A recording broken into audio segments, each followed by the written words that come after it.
ایک بار شادی کے بعد پہلی بار میکے آئی بیٹی جب واپس سسرال جانے لگی تو ماں باپ نے اسے بہت سے تحفے طوائف دیے، جس میں باپ نے بیٹی کو ایک اگربتی کا پیکٹ بھی دیا اور اس سے کہا کہ بیٹی تم جب بھی نماز پڑھو یا دعا کرو تو اس اگربتی کو ضرور جلا لینا۔ جیسے ہی وہ سسرال پہنچی تو ساس نے بہو کے گھر سے آئے تحفوں کو حسد بھری نگاہ سے دیکھا، اور جب اس کی نظر اگربتی کے پیکٹ پر پڑی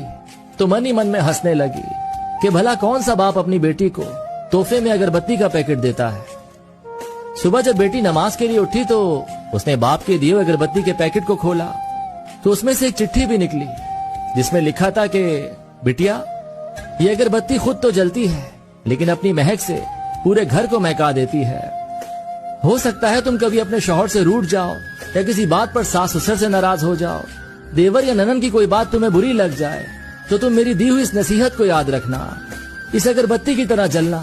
جیسے اگربتی خود جل کر اپنی مہک سے دوسروں کو تر و تازہ رکھتی ہے، ان کو سکون دیتی ہے، اسی طرح بیٹی تم بھی سہ جانا،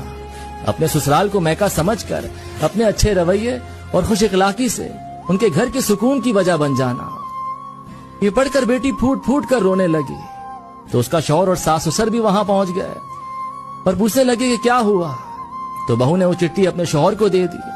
جب شوہر نے چٹھی کو پڑھا تو سب کی آنکھوں میں آنسو آ گئے۔ ساس نے اپنی بہو کو گلے سے لگا لیا اور اپنے بیٹے سے کہا کہ اس چٹھی کو فریم کرا لاؤ، یہ چٹھی کسی باپ کا اپنی بیٹی کو دیا ہوا انمول تحفہ ہے۔